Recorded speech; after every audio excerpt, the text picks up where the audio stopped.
Well, welcome back to the Virgin Islands. We're going to continue our program on the 20th Mismowr. And it is my responsibility as I present these programs to you, and this is a series from The Voice. It is presented out of Volume 1 of Coming Home by that same title.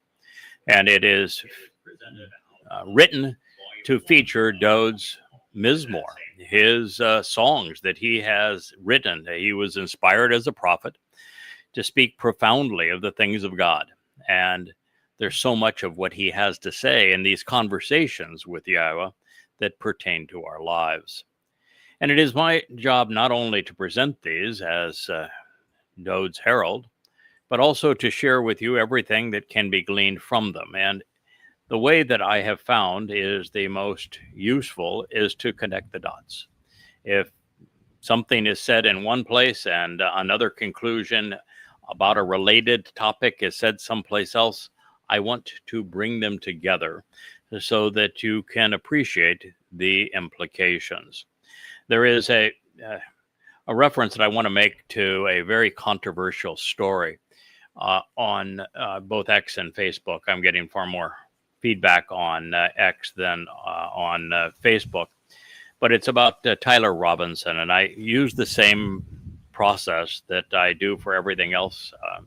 And the reason that I cover this story and the reason I'm talking about it now is that it is a very important story that has tremendous implications for our world as we know it and going forward. It's about the assassin of Charlie Kirk. Charlie Kirk is not an ordinary fellow. He was the most beloved influencer of the Christian right, pro-MAGA, pro-Trump movement. And he became famous for debating, if you will, college morons that just reflected the overall ignorance of youth today. And he got many things right and many things wrong. And he was very quickly moving in the direction of Tucker Carlson and Candace Owens and Alex Jones and others who have moved to a far more anti-Semitic, anti-Israel position over time. And so I've found that whole process interesting. And of course, I am diametrically opposed to politics and to religion. And so it's my job requirement, really, to express my consternation with things that are overtly religious and political that affect our lives and our message. And Charlie Kirk was an evangelical Christian. And therefore, it is appropriate for me to tell you that what he was opining relative to his Mr. Christ is grossly untrue. He was also a huge political proponent of Donald Trump. And Donald Trump is a convicted rapist. He is a convicted criminal. He is a man who has accepted billions in bribes. He lies at every opportunity. He is absolutely a con man. And there's no question that he was Epstein's closest pal. And there are 25 women that accuse him of sexual impropriety and rape. So that to me is very troubling. And the prophets speak overtly about Trump being the Antichrist, being the Torahless one, being the son of evil during the last days. So someone who was his advocate is not someone that I'm going to concur with, and that when he becomes the story, it's important to present the alternative position as it would be related from Yahweh. Now, also, he was murdered by a young man that is Tyler Robinson. And the MAGAs immediately, including President Trump and Elon Musk, both claimed that they were being attacked by the far left and blamed the far left even for the killing of Charlie Kirk. But the fact of the matter is, the assassin is not a leftist. Now, is he a right-wing MAGA-ite? all indications are yes. All of the evidence points in that direction. And my job is simply to counter the political lies that claimed that this murder was perpetrated by a Marxist. And I'm no fan of Marxists. I wouldn't have had any issue if an enraged Marxist was the one that pulled the trigger. I mean, I would have had an issue. I'm a nonviolent person. I do not believe in killing. The idea of killing the man because you don't like what he has to say is stupid. If you can't use your words, as I attempt to do, to expose the errors in his ways, then back away and say nothing and do nothing.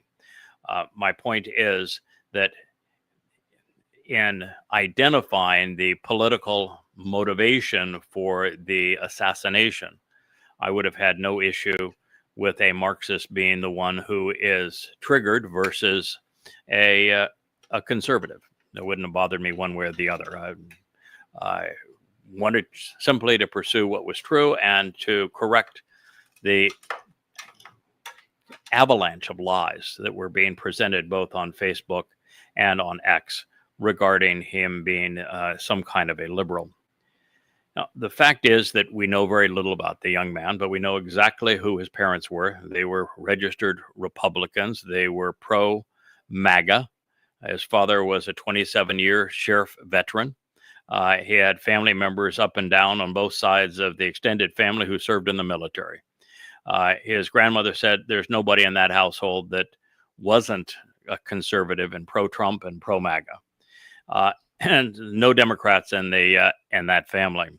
They were Christians of the Mormon persuasion, quite active in the church. So these things we know about him. Now, in terms of his politics, he said very little. He was an exceedingly shy boy that spent inordinate amount of time online. And he had an affinity for games that were popular among a community that was allied to Nick Fuentes. And the reason that's important is Nick Fuentes was an enemy of Charlie Kirk. And it wasn't because Nick Fuentes was a liberal. It's because Nick Fuentes was more of a racist, more misogynist, more Christian exclusivity, more direct MAGA than was Charlie Kirk. And so he didn't like him, and he was, I guess, perhaps jealous about him. But anyway, and the fact is that Fuentes is a very, very bad man. He's a man that Donald Trump had a private dinner with he and Kanye West, just the two of them. It just shows Trump's complete lack of decorum and judgment. He was active at the Charlottesville deadly protests. He was a speaker prior to the January 6th incursion upon the U.S. Capitol. He is pictured besides the conspiratorialist Alex Jones at rallies. And he is always shown either an America First or a MAGA cap. He has pictures of himself with Trump flags behind him. And this is a white supremacist and misogynist and racist, Christian exclusivist. He is a very, very bad man. And the online community that supports him are gamers, and their emblem is this gopher. And you've got Tyler, allegedly in a police report. It was presented by a Michigan grad, one of the top 3 universities in the country, that was an anchor for MSNBC, that the police told him that when they interviewed the family said that he had considerable admiration for Nick Fuentes. And then you have him in the only online pose that we have of him taking a picture and presenting himself apart from his family. He's dressed as a gopher. The full outfit, the pose, he's got it all down. And then his bullet casings have sayings from that community that are specific to that cause and their positions. And so all of the evidence lines up and it points in one direction. And that direction is the opposite of what the MAGAs want you to believe.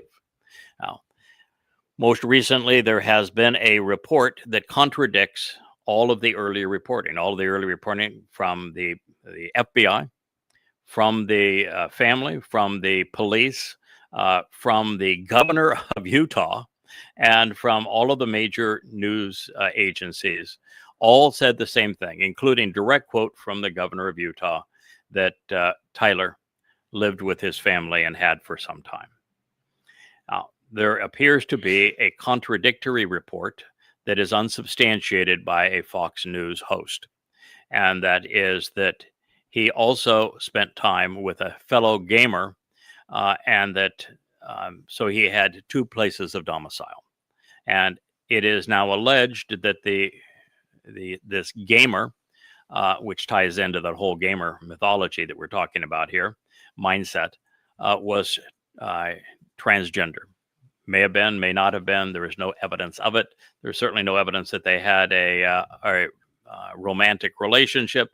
There's no even police confirmation of it, no FBI confirmation of it. It's just an unsubstantiated report by Fox. It's been parroted by a lot of other news sources. I don't know if it's true or not. I don't really care if he had multiple places of residence. Evidently, this other person turned him in, presented all the things that he had said that were he thought were inappropriate.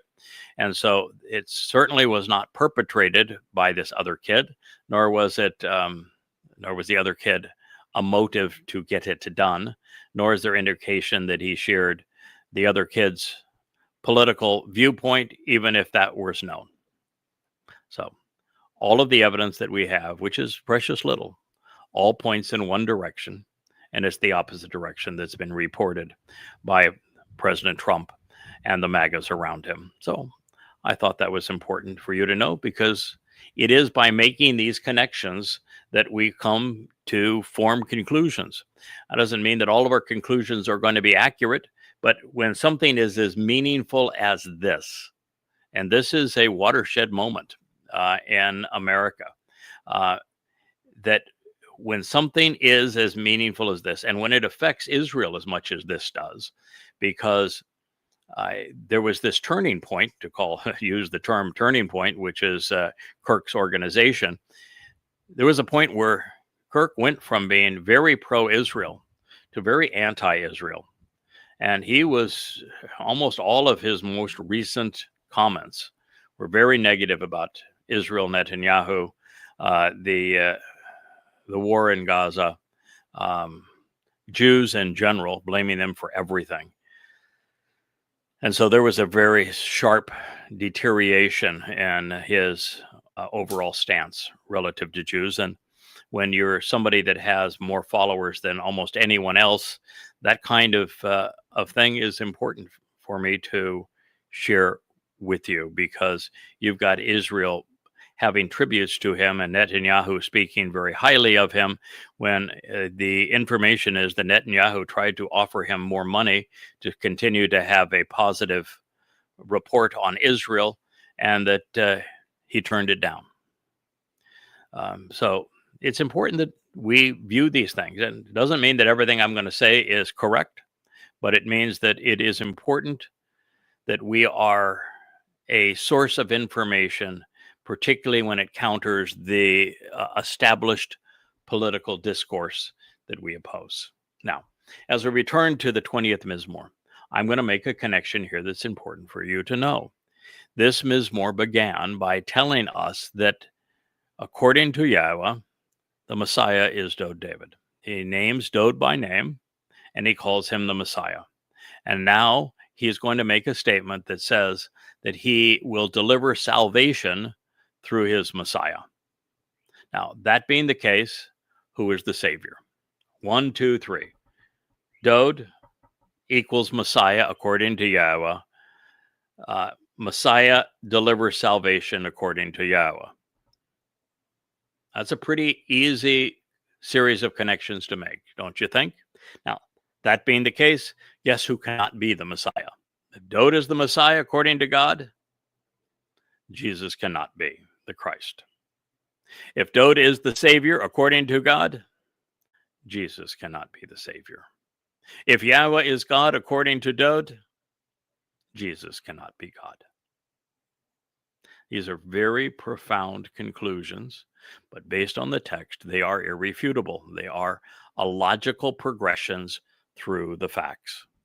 So this reads, concurrently now, and he's speaking of the last days and of his overall reference to Yahweh, but you have to understand in Hebrew, verbs are liberated in time.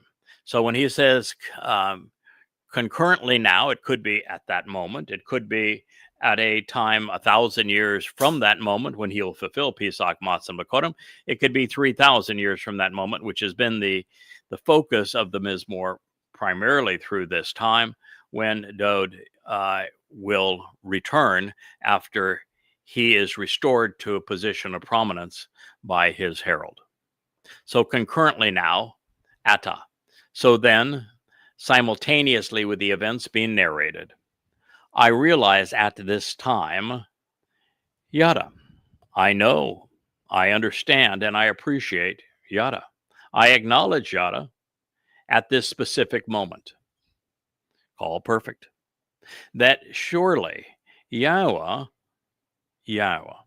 will deliver at this moment to liberate and save through his anointed Messiah.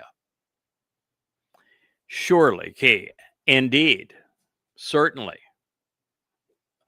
this is valid and verifiable. Yahweh, not Jesus, not Allah, not Hashem, not Adonai, not the Lord. Yahweh. It was the one and only God. Will deliver salvation, will liberate and save. Yahshua. He will emancipate and achieve victory through. Was written in the Hifl, perfect, third person, masculine, singular. The Hifl stem indicates that God will treat the Messiah, Dowd, as his understudy, such that he can project his influence through the Messiah, who he's already called Dowd, and who in the 89th Mismowr is routinely identified as Dowd is the Messiah, David. So he will liberate and save through his anointed Messiah. Not through multiples of them, through one of them. It's a singular verb. It is a singular title. The one God has specifically chosen and prepared. Now, in the previous statement, I told you it was Dashan, which was written to such that it could be rendered anointed in the sense of being prepared for service and being symbolically covered with the Spirit through olive oil. In this case, it's not Dashan. It's Masyach. Masyach is the only Hebrew word for Messiah. There is no other word for Messiah. It is strictly Masyach. And this says Masyach, which means this is Yahweh's Messiah. And Yahweh only has one Messiah, Dowd David. And this is through Yahweh's Messiah. He has chosen to answer and respond through him. So God's answer to the world is through the Messiah. It is his desire, Yahweh's desire, to consistently sing along with him, replying by continually and literally declaring the information needed to answer important questions regarding him, genuinely choosing to be preoccupied by him, concerned about him. This was written in the Call Imperfect Joseph, ongoing consequences, Joseph, explaining that this is a choice conveyed in third person, speaking of Yahweh. Call means interpret this literally, genuinely. From his set apart spiritual realm in the heavens. In other words, God's going to, did, and has, and will provide salvation through his Messiah, Dowd, on behalf of the covenant family. He did so, now that would be 1,000 years from the time this was written, by allowing Dowd to have a second of 3 lives and to offer his Bashar body to fulfill Pesach, and then to have his soul carry our guilt into a Sheol on Matsah, so that he could enrich us and bring us into God's family as God's firstborn son, Bakor, on Bikwrym, firstborn children. From his set-apart realm in the heavens through the Gabor. Now, this can mean one of 2 things, and you have 2 choices here. The Gabora can convey Dowd's primary classification. Actually, it's a secondary classification of Dowd. Primary classification of Dowd is that he is Sadak right. The secondary connotation is that he is a Gabor, that he's got strength, he's got conviction of character, that he is exceedingly capable, that he is demonstrably courageous and heroic, that he is a fighter, that he is a strong, powerful leader who isn't afraid to fight for what is right. Gabor. And this is Gabor-ah. And so that alerts us to the possibility that in addition to addressing Dowd, this is addressing the Ruach of Yahowah, who offered Dowd's herald, the Choter, which is the person that Dowd himself introduced in the 14th Mashal, that Yahweh specifically says in Yeshaya 11 that he provides the Ruach of Gaborah to his Choter. And the Choter's responsibility is reintroducing Dowd by title and achievement to the world. So this is what is being conveyed by this particular word at this time. So you have the choice of this is applying to the Ruach of Yahweh that has infused the Choter, person that both Yeshaya and Dowd speak of vociferously, so that he can convey the benefits of accepting what Dowd has offered, recognizing that while Dowd fulfilled Pesach, Matsah, and Bikwrym, nobody knew it. Not a single person on earth recognized it until the Choter was inspired by Yahweh's 7 spirits and the word and the prophets to be able to analyze this and make this deduction, the single greatest discovery, I think, in human history. And therefore, you have both Gabor and Gaborah working in harmony to enable salvation through God's Messiah. Dowd is the Messiah. Yahweh provided salvation through him, but it is only known because of the Gaborah, this Ruach of Gaborah that was in a position by Yahweh to reveal this profound truth to you, just as we're doing right at this moment. And then it says of his right hand. Now, his right hand can be Yahweh's right hand. And if it's of Yahweh's right hand, that's Dowd. And it can be of Dowd's right hand because he's his Messiah and he would be the Gaborah. And therefore, Dowd's right hand is the very person who is providing this information. But either way, this is the means to Yasha, to save, to rescue by removing all that is dangerous.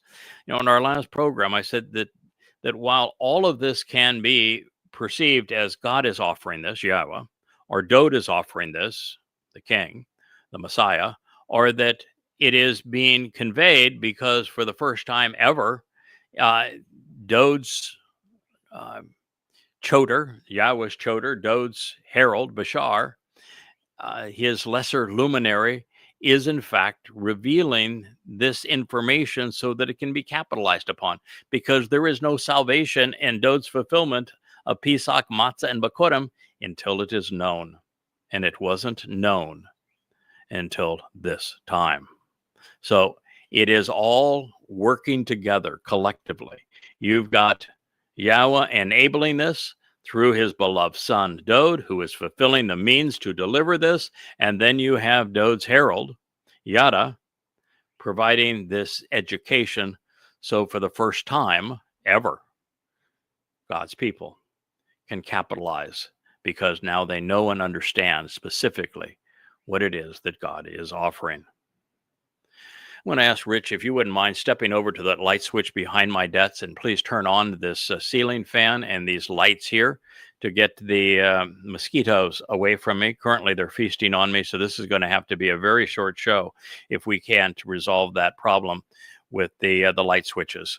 So just turn them all to the same direction. That is very good. Thank you. Perfect. I appreciate it.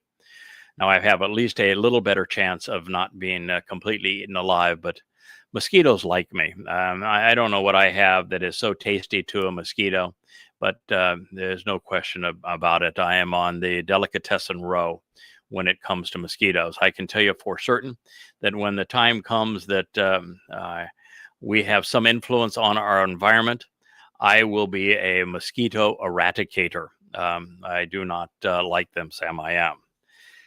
So anyway, after telling us that Yahweh was in full agreement with Dowd's proposal,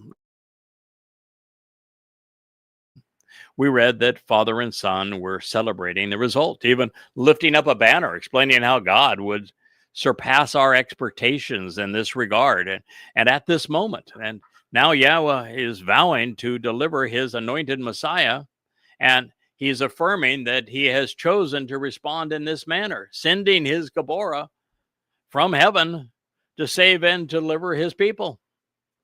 And since the only relevant aspect of the Messiah's persona, which is feminine, would be his nephesh soul, the mikre would be fulfilled in this manner. Should anyone have been looking for an overt, incontrovertible declaration from God that Dowd's soul fulfilled Pesach, you did a great job. Thank you, Rich. Fulfilled Pesach, Matsah, and Bikwrym, and that Yahweh dispatched Dowd's nephesh, put it into a physical body for Pesach, and then allowed his soul to carry our guilt into Matsah, into Sheol on Matsah. This is it. And that the whole time Yahweh's Ruach would have been protecting Dowd's nephesh and brought Dowd's nephesh safely out of Sheol back to Shamayim. So this is an absolute affirmation of all of that, along with the confirmation of what Yahweh would achieve by providing the Ruach of Gabora for Dowd's Herald, so that this could be known. So Yahweh has satisfactorily answered all of our questions. Digging deeper, Masyach is correctly translated as anointed and appropriately transliterated as Messiah. Masyach designates someone God has specifically chosen and prepared, giving him the authority, approval, and permission to lead. To determine whom Yahweh was referring to, it is vital to note that Dowd is not only specifically named as Yahweh's Masyach on numerous occasions throughout the Psalms and the prophets, he, on Yahweh's instructions, was Masyach 3 times. Moreover, Dowd was God's foremost Gabor. So while there are those who, preferring to give the Messiah title to their Christ, would limit the transliterations of Masyach, anointed, when addressing Dowd, this approach is replete with a couple of challenges that cannot be overcome. First, if Masyach isn't properly translated as Messiah, or transliterated, I should say, as Messiah, when it is presented as a title, well, then there is no title Messiah. That would be a real problem, wouldn't it? There is no other Hebrew word or concept that would justify it. And second, in Daniel 9, the person who fulfilled the full spectrum of the most famous Masyach prophecy was the man who delivered it, Gabor El. Putting the pieces together, Gabor El means the most courageous and capable man of God, Dowd. In the words of my favorite songwriter, pause now and think about the implications. To be credible, when moving from one language to another, the rules are really quite simple. Words should be translated, conveying their meaning, while names should be and must be transliterated, communicating their proper pronunciation. Titles can be then explained should they convey something of interest. With Dowd, Masyach is used as a verb, as a noun, and as a title, making him both anointed and Messiah. Moving on to an even more revealing term, we have 7 choices with Yasha. When it is addressing what God would achieve through the Masyach, anointed Messiah, the first time Yasha appeared in the prophecy, it is a verb scribed in the third person masculine singular, where the subject is clearly identified as Yahweh. Then the object is unmistakably the Masyach, his Messiah. Expressed in the Hifl stem, the subject Yahweh causes the object, his Messiah, to participate in the action, which is deliverance, liberation, freedom, victory, salvation, safety, and or providing for the general welfare of the people through his Messiah. In a collaborative fashion, such as a secondary subject is how the Hifl is applied. The object, therefore, participates in the action that the subject enabled and initiated, such that they are seen working together, albeit from with the subject in control and pulling the strings. That would be Yahweh is in control of everything Dowd accomplished in fulfilling Pesach, Matsah, and Bikwrym as the Messiah. One would also go so far as to say that Yahweh was promising to deploy his Messiah in this way such that he could participate in the action whilst showing very little distinction between himself and Masyach. 2 distinct individuals. Would Yasha be as one? Ooh, we're going to do a little bug spray here. I don't know how much we're going to be able to continue because just the lights are attracting them to such an extent, and I see them flying all around me. That is really more than I probably should take from a health point of view, because the problem with mosquito bites isn't just the irritation of the little suckers, but they carry disease. And here dengue fever is the big concern. And there are times when half the island population can have this fever, and it's a really negative thing. And the more often you get it, the worse it becomes. So we have to be a little bit careful. And I may duck inside here before. In fact, I will be ducking inside here before very long. Well, of course, by stating this under the influence of the perfect conjugation, Yahweh would be achieving Yasha, deliverance, freedom, victory, and salvation, providing for the general welfare of the people at some moment in time. Now, it could be multiple moments in time, but it isn't something that is going to be such that it's going to be performed on an ongoing basis. The perfect conjugation would say, for example, when the Messiah is deployed to provide for our salvation, it's going to be a one and done thing. And indeed it was in year 4000 Yah 33 CE, just as Dowd had foretold. So this would be this one and done affair. It's great news because I'm exonerated to a certain extent. The Hifl stem affirms that Yahweh was not only directly involved in the fulfillment of Pesach and Matsah, leading to Bikwrym, working through his Messiah, Dowd, but that he also enabled the beneficial results, as I have stated from the beginning. Further, his role as instigator and participant was accomplished such that it would be difficult to distinguish between Yahweh and his Messiah during the process. God and the Geborah would be distinct individuals, with God's right hand appearing as the diminished manifestation, really, of Yahweh. So Dowd is fulfilling these events as conveying Yahweh's influence. Even the recognition that this would be achieved through the use of the nefesh soul by Gabor becoming Geborah is also a nice affirmation. So close, and yet so far, huh? Therefore, in this prophecy, especially with Yahshua repeated, albeit as a noun at the conclusion of the declarative statement of cause and effect, God could be promising any one of 7 related outcomes. He would deliver his Messiah to save his people through him, something which occurred during the fulfillment of Pesach, Matsah, and Bikwrym in 4000 Yah 33 CE. He could liberate and emancipate Israel from the time of trouble during Kippurim, during the Yobel year of 6000 Yah in 2033. Although that really isn't a very good fit, because Dowd arrives after the fulfillment of Towrah, and Towrah is the time where this actually occurs. So he will make them victorious because, well, he's going to be their king at this time, but Yahweh will have already eradicated all evil around the world, keeping them safe. So this is great news, no matter how you look at it, however, for Yehudim Jews, because they have been and they will be afforded the benefits of Yahshua, all hand-delivered by Yahweh through his Messiah, Dowd. Salvation, deliverance, freedom, victory, and well-being are all available for the accepting. The Redeemer is Ken, the Gaal, Masyach, Zeroah, and Malach are one.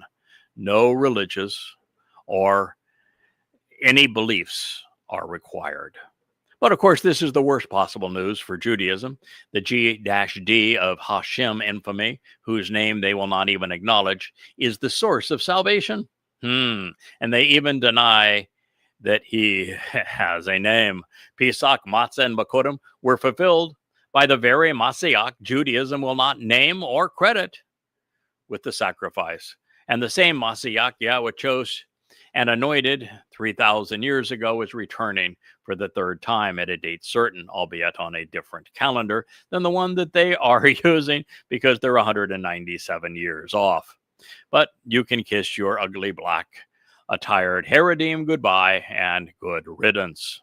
For Christianity, there is nothing left. No Christ, no Christians, no church, no dead God on a stick, no Christmas, no Easter. It was all a lie, a myth no more real than those of Odysseus and Dionysus. The New Testament is a complete fraud. And with that, my friends, even with the fans, the mosquitoes are really going to have me bled and without any fuel to go tomorrow. And I just cannot continue. So I thank you very much for listening. We're going to make this a shorter than normal program. I bid you good evening. Good night.